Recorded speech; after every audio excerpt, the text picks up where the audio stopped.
Mzansi, the former president Jacob Zuma has registered a new political party called Umkhonto with Sizwe.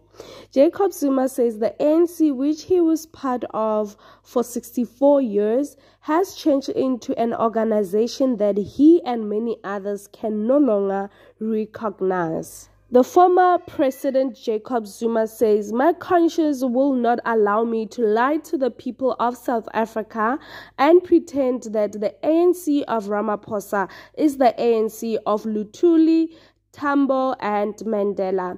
It is not the ANC that I joined and went to jail for." In this regard, I fully agree with other former leaders like Comrade Thabo Mbeki and others, and it will be a betrayal to the campaign for the ANC of Ramaphosa.